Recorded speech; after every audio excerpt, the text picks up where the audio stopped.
اعوذ باللہ من الشیطان الرجیم بسم اللہ الرحمن الرحیم۔ ناظرین اکرام، ہم مسلمان ہیں، اس میں کوئی شک نہیں کہ ہم مسلمان ہیں، لیکن ہمیں یہ معلوم نہیں کہ اسلام کیسے پھیلا، اسلام نے کیسے ترقی کی، اسلام نے کتنی قربانیاں دیں، اسلام میں کتنی جنگیں ہوئیں، اسلام میں کتنے غزوے ہوئے، یہ ہم صرف تاریخوں میں محفوظ کر کے رکھ چکے ہیں۔ اس کو پڑھنے کی حد تک ہم نے رکھے ہوئے ہیں، اس پر عمل کوئی نہیں کرتے، اور نہ ہی ہم یہ دیکھتے ہیں کہ اسلام میں کتنے دکھ اور تکلیفیں برداشت کرنے والے لوگ جو آج ہمارے ہیرو ہیں، ہم ان کو کتنا یاد کرتے ہیں۔ اسلام میں قربان ہونے والے گمنام لوگ جو ہمارے ہیرو ہیں، ہم ان کی یادیں کتنی مناتے ہیں۔ ہم آج اسلام کے ٹھیکیدار بنے ہوئے ہیں۔ انہی ٹھیکیداروں کے لیے آج میں ایک ایسی ویڈیو لے کر آیا ہوں جو تاریخ اسلام میں ایک بہت ہی انوکھی، بہت ہی علیحدہ ویڈیو ہے۔ مرد تو جنگوں میں لڑتے تھے، آج ایک ایسی بہادر خاتون، ایسی مجاہدہ، ایسی بہادر دلیر جنگجو عورت کا میں آپ سے کیسے ذکر کرنے والا ہوں، وہ میں آپ کو بتاؤں گا کہ اس نے کیسے کیسے جنگوں میں حصہ لیا اور جنگوں میں کیا کیا، اور جب اس کا بھائی قید ہو گیا تو اس نے بغیر کسی کو دیکھے، بغیر کسی کو بلائے کیسے اس فوج پر حملہ کیا اور اپنے بھائی کو کیسے آزاد کیا اور کیسے آزاد کروا کر لائی۔ میں اس بہادر خاتون کو سلام پیش کرتا ہوں، اور آج میں اس کا ہی ذکر آپ سے کر رہا ہوں۔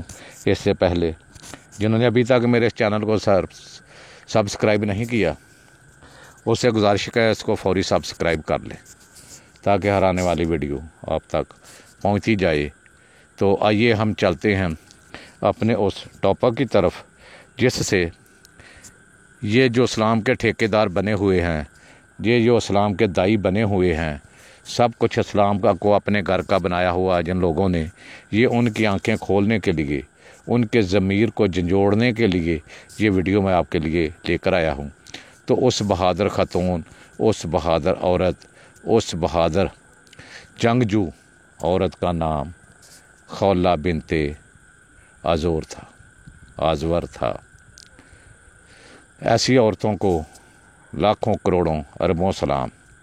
خولہ بنت آزور کا نام تاریخ کے اوراق میں اس طرح محفوظ ہے کہ وہ ایک بہادر خاتون تھیں جس نے فتوح شام کے سلسلہ وار جنگوں میں حصہ لیا، زخمیوں کی مرہم پٹی بھی کی، فوجیوں کو پانی پلانا اور بوقت ضرورت مسلح ہو کر دشمن فوجوں کا مقابلہ کرنا اس کی شجاعت اور بہادری کی ناقابل انکار دلیل ہے۔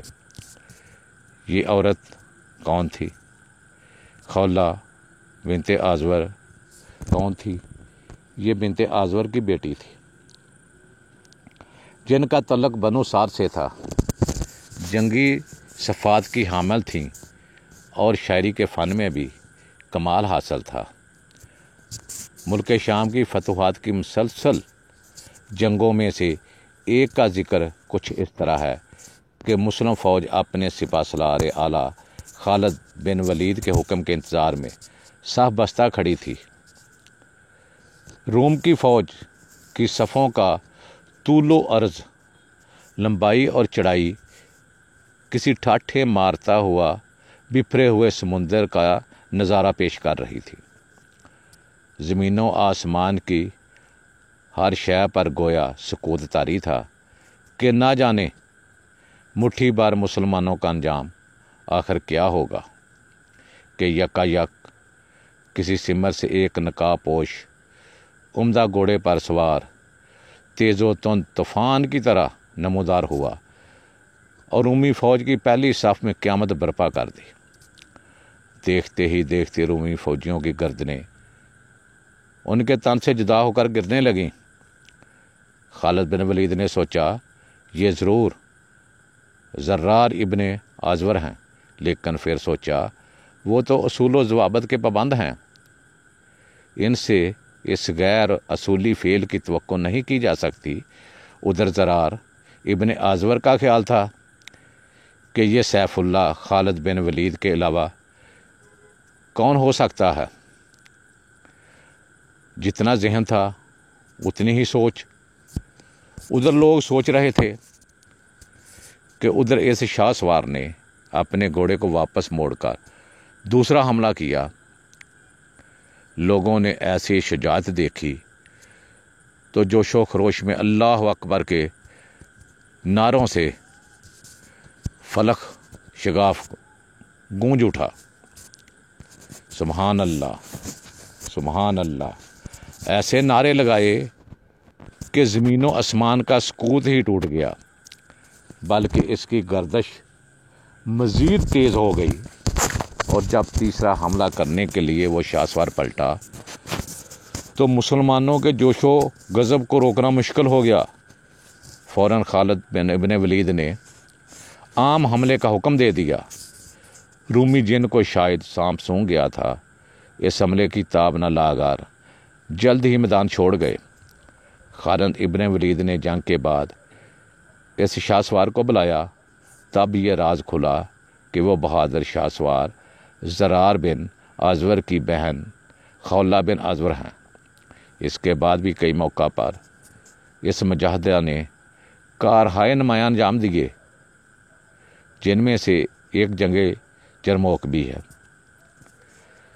خولہ بنت ازور کی وفات خلافت عثمانیہ کے آخری دور میں ہوئی۔ تو اب میں آپ کو ایک اور واقعہ سناتا ہوں جس میں اس کے بھائی قائد ہو گئے تھے اور قید سے چھڑانے کے لیے اس نے کیا کیا تھا۔ ان کے بھائی زرار ابن ازور جو ننگے بدن والا مشہور تھا، جنگ میں ہر کوئی زرہ پہنتا ہے، سر پر ٹوپیاں لوہے کی ہیلمٹ نما پہنتے ہیں، بہت دفاع کرتے ہیں، لیکن یہ ایسا انسان تھا، ایسا بہادر شخص تھا کہ یہ جنگ میں کیا کرتا تھا۔ یہ ایک ایسے انسان تھے کہ اس دور میں دشمن اس کے نام سے کانپ اٹھتے تھے اور ان کی راہ میں آنے سے کتراتے تھے۔ جنگ ہوتی تھی تو سارے دشمن اور فوجیں زرہ اور جنگی لباس پہن کر جنگ لڑتے تھے، لیکن آفرین حضرت زرار پر زرہ تو درکنار اپنا کرتا بھی اتار دیتے تھے، وہ جو قمیض پہنی ہوئی تھی وہ اس کو بھی اتار کر پھینک دیتے تھے۔ لمبے بال لہراتے چمکتے بدن کے ساتھ جب میدان میں اترتے تھے تو ان کے پیچھے دھواں نظر آتی تھی، دھول اور مٹی کے دھول نظر آتے تھے، اور ان کے پیچھے کچھ نظر نہیں آتا تھا۔ یہ اتنی تیز اور اتنی سپیڈ سے آگے جاتے تھے، اور ان کے آگے لاشیں ہوتی تھی، پیچھے دھول ہوتی تھی، آگے لاشیں ہوتی تھیں۔ اتنی پھرتی، تیزی اور بہادری سے لڑتے تھے کہ دشمن کی صفیں چیر کر نکل جاتے تھے۔ ان کی بہادری نے بے شمار مرتبہ حضرت خالد بن ولید کو تعریف کرنے اور انعام و کرام دینے پر مجبور کیا۔ دشمنوں میں وہ ننگے بدن والا کے نام سے مشہور تھے۔ رومیوں کے لاکھوں کی تعداد پر مشتمل لشکر سے جنگ اجنادین جاری تھی۔ حضرت زرار حسب معمول میدان میں اترے اور صف آرا دشمن فوج پر طوفان کی طرح ٹوٹ پڑے۔ اتنی تیزی اور بہادری سے لڑے کہ لڑتے لڑتے دشمن فوج کی صفیں چیرتے ہوئے مسلمانوں کے لشکر سے بچھڑ کر دشمن فوج کے درمیان تک پہنچ گئے۔ دشمن نے انہیں اپنے درمیان دیکھا تو ان کو نرگے میں لے کر بڑی مشکل سے قید کر لیا۔ مسلمانوں تک یہ خبر پہنچ گئی کہ حضرت زرار رضی اللہ تعالیٰ عنہ قید ہو گئے ہیں۔ حضرت خالد بن ولید نے اپنی فوج کے بہادر نوجوانوں کا دستہ تیار کیا اور حضرت زرار کو آزاد کروانے کے لیے ہدایات وغیرہ دینے لگے۔ اتنے میں انہوں نے ایک نقاب پوش سوار کو دیکھا جو گرد اڑاتا ہوا دشمن کی فوج پر حملہ آور ہو جاتا ہے، اور ایسا حملہ آور ہوا کہ اس سوار نے اتنی تند خوبی اور غضبناکی سے حملہ کیا کہ اس کے سامنے سے دشمن پیچھے ہٹنے پر مجبور ہو گیا۔ حضرت خالد بن ولید رضی اللہ تعالیٰ عنہ اس کے وار دیکھ کر اور شجاعت دیکھ کر اش کر اٹھے اور ساتھیوں سے پوچھا یہ سوار کون ہے؟ لیکن سب نے لا علمی ظاہر کی کہ وہ نہیں جانتے۔ حضرت خالد بن ولید نے جوانوں کو اس سوار کی مدد کرنے کو کہا اور خود بھی مدد کرنے اس سوار کی جانب لپکے۔ گھمسان کی جنگ جاری تھی۔ کبھی خالد بن ولید اس سوار کو نرگے سے نکلنے میں مدد کرتے اور کبھی وہ سوار حضرت خالد بن ولید کی مدد کرتا۔ حضرت خالد اس سوار کی بہادری سے متاثر ہو کر اس کے پاس گئے اور پوچھا کون ہو تم؟ اس سوار نے بجائے جواب دینے کے اپنا رخ موڑا اور دشمنوں پر جارحانہ حملے اور وار کرنے لگا۔ موقع ملنے پر دوسری بار پھر حضرت خالد نے پوچھا اے سوار تو کون ہے؟ اس سوار نے پھر جواب دینے کی بجائے رخ بدل کر دشمن پر حملہ اتنی تیزی سے کیا کہ دشمن کی صفیں الٹا دیں۔ تیسری بار حضرت خالد رضی اللہ تعالیٰ نے اس سوار سے اللہ کا واسطہ دے کر پوچھا اے بہادر تو کون ہے؟ تو نقاب کے پیچھے سے نسوانی آواز آئی کہ میں زرار کی بہن خولہ بنت ازور ہوں اور اس وقت تک چین سے نہیں بیٹھوں گی جب تک اپنے بھائی کو آزاد نہیں کروا لیتی۔ حضرت خالد نے کہا کہ پہلے کیوں نہیں بتایا؟ تو کہنے لگی آپ نے منع کر دینا تھا۔ حضرت خالد رضی اللہ تعالیٰ نے کہا آپ کو آنے کی کیا ضرورت تھی؟ ہم تھے آزاد کروانے کے لیے۔ تو حضرت خولہ نے جواب دیا کہ بھائیوں پر مصیبت آتی ہے تو بہنیں ہی آگے آیا کرتی ہے۔ پھر مسلمانوں اور حضرت خولہ نے مل کر حضرت زرار رضی اللہ تعالیٰ عنہ کو آزاد کروا کر ہی دم لیا۔ تو میری تمام مسلمانوں سے یہ گزارش ہے کہ اسلام خون اور قربانیوں کے دریا میں تیر کر پہنچا ہے ہمارے پاس، اس کی قدر کریں، جذبہ جہاد کو زندہ رکھیں، اور جب تک جہاد تھا مسلمان ہمیشہ غالب رہے، اور جب جہاد چھوڑا تو مسلمانوں پر زوال آ گیا۔ اب ہم جہاد کر رہے ہیں اپنے ایک دوسرے فرقوں کے ساتھ، ایک دوسرے مولویوں کے ساتھ، یہ اب ہمارا جہاد شروع ہے۔ خدا را خدا را خدا را کچھ خدا کا خوف کرے۔ یہ ہم کس طرح چل نکلے ہیں، یہ ہم نے کون سا جہاد شروع کر رکھا ہے، اور جو اسلام کے ٹھیکیدار ہیں، جو اسلام کے داعی بنے ہوئے ہیں، جو کسی کو بھی ماننے کے لیے تیار نہیں ہیں، توبہ نعوذ باللہ، حضرت محمد صلی اللہ علیہ وسلم کو بھی اتحادی غلطی کا احساس دلا دیا انہوں نے، ان کے ساتھ ان سے بھی اتحادی غلطی ہوئی تھی، وہ بھی اللہ کی گرفت میں آئے تھے، توبہ نعوذ باللہ۔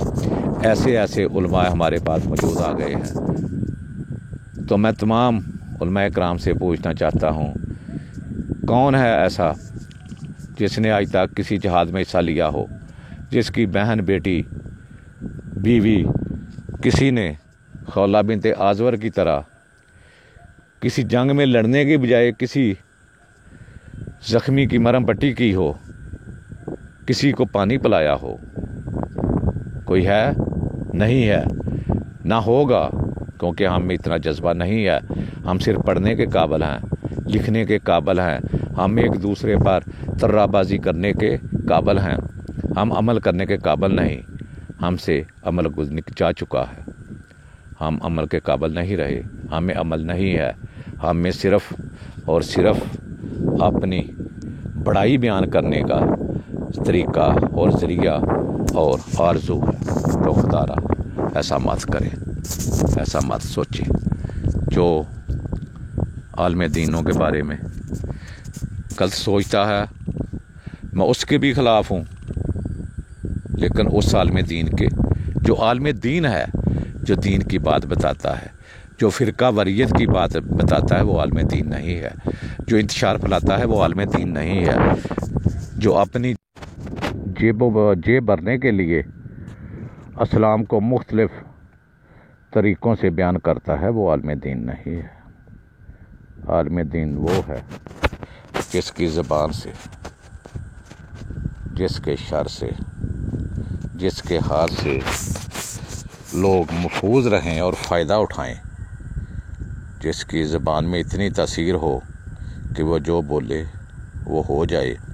اس سے قبل میں ایک ویڈیو اپلوڈ کر چکا ہوں کہ 60 دن میں پورا ملک مسلمان ہو گیا ہے اور اس ملک میں کوئی بھی غیر مسلم نہیں ہے۔ وہ ایک مرد قلندر کی کرامات ہے، اس کو ضرور دیکھیے۔ دیکھنے سے آپ کو پتہ چل جائے گا کہ مرد قلندر کون ہے اور آپ کون ہیں۔ آپ نے کتنوں لوگوں کو مسلمان کیا ہے اور مرد قلندر نے ایک ہی رات میں کتنی دنیا کو مسلمان کر دیا ہے۔ یہ ہے عالم دین اور مرد قلندر کا واقعہ۔ تو اس کے ساتھ ہی میں اگلی ویڈیو تک اجازت چاہتا ہوں۔ خدا حافظ والآخر دعوانا الحمدللہ رب العالمین۔ جس کسی کی دل آزاری ہوئی ہو اس سے بھی معذرت خواہ ہوں، مجھے معاف کر دیجیے گا۔ السلام علیکم ورحمۃ اللہ وبرکاتہ۔